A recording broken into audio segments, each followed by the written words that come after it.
गंजाम जिला कविसूर्यनगर बीजेडी पक्षर 109तम विजय जयंती पालित हो प्राक्तन कविसूर्यनगर बीजेडी विधायिका लतिका प्रधान नेतृत्व में अग्रणी बिजुप्रेमी गुड़ियाली छक स्थित बिजुबाबू प्रतिमूर्ति में पुष्पमाल्यार्पण करते। प्राक्तन विधायिका समेत पूर्वतन कविसूर्यनगर एनएसी अध्यक्ष मनोरंजन महापात्र, युवनेता प्रमोद पंडा, बिजुप्रेमी भगवान स्वईं, कविसूर्यनगर एनएसी अध्यक्ष एस लक्ष्मी सेठी प्रमुख काउंसिलर नेता कर्मी जोगदेवार देखा मिलता। सेठार एक बाइक रैली रे मेडिकल रे पहुंची रोगी को फल बंटन करथिले।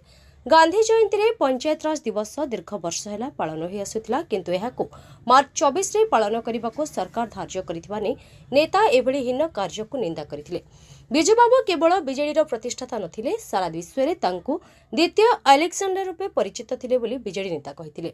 तेबे आसंता शुनिबा नेतांक प्रतिक्रिया। आज बिजु बाबूंकर 109तम जन्म जयंती अवसर में आम कविसूर्यनगर ठारे तांकर प्रतिमूर्ति रे पुष्पमाल्य अर्पण करी हॉस्पिटल रे फल बंटन करने आसीचु। आम बिजु जनता दलर समस्त अग्रणी भूमिका रे थिबा नेतृवृंद आछंती एवं मु निश्चित भाव में कहबी जे बिजु बाबूंकर जो अवदान ओडिशा गठन रे एवं ये जो ओडिशार उन्नति रे तांकर जो अतुलनीय अवदान आज दुखर सहित मु कहवाकू चाहूँगी जे ये जो रंग बदला सरकार जी कि लोकंकर मत पाइकी आसी नांती ये ईवीएम रो सरकार से माने आज बिजु बाबूंकर जो पंचायती राज दिवस थिला से पंचायती राज दिवस को काटी दे ताकू आज लोकंकर जो आत्मा को कष्ट देइछंती एवं जनसाधारणकर जो भाव रही ताकू जो आघात करिछंती आगामी दिन में जनसाधारण आर उचित जवाब देवे। देखंतु बहु महान व्यक्तित्व ना रे विभिन्न योजना विभिन्न कार्यक्रम निया जाई थाए। एई सरकार आसिला परे जी महान जननायक ओडिशार बिजु बाबू बिजु पट्टनायक जी कि महान जननायक आज तांकर जन्म जयंती अवसर में जो पंचायती राज दिवस पालन होता समग्र भारत वर्ष में जितेबाला त्रिस्तरीय पंचायती राज नथिला सेतेबेले बिजु बाबू प्रथम व्यक्ति जी कि त्रिस्तरीय पंचायती राज व्यवस्थार शुभारंभ करथिले। सेही महान व्यक्तित्व आज अवदान को हेला करा जाइछि एवं अवहेला करी ताकू काटी दिया जाइछि। ये अति दुखर विषय एवं जनसाधारण ओडिशार जनसाधारण मध्य आ प्रति उचित जवाब देवे। आज कविसूर्यनगर निर्वाचन मंडली गोड़ियाली ठारे बिजु बाबू प्रतिमूर्ति रे पुष्पमाल अर्पण कराला एवं आज कविसूर्यनगर मेडिकल रे रोगी मानक फल बंटन करा जाउछि एवं या पर सोममंडल रे गोटे जनसभार आयोजन करा जाइछि। आज बिजु बाबू ओडिशार गर्व नहीं, सारा देश सारा आम देश बाहर बिजु बाबू गर्व अच्छी।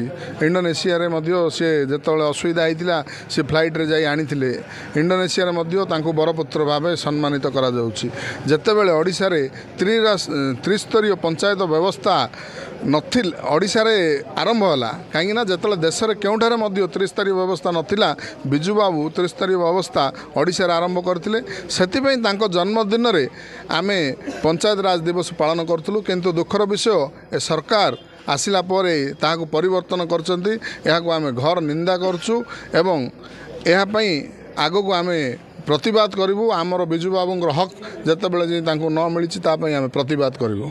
बाबूंकर 109तम जन्म जयंती दिवस यही अवसर में आम गुड़ियाली छकठारे बिजु बाबूंकर प्रतिमूर्ति पुष्पमाल अर्पण करी आज मेडिकल को आसी मेडिकल रोगी मान पाखे फल बंटन कलु, पानीय जल बंटन कलु एवं वर्तमान देखा गले बिजु बाबू होती ओडिशार नूतन विंधाणी द्वितीय अलेक्जेंडर बोली कहुला।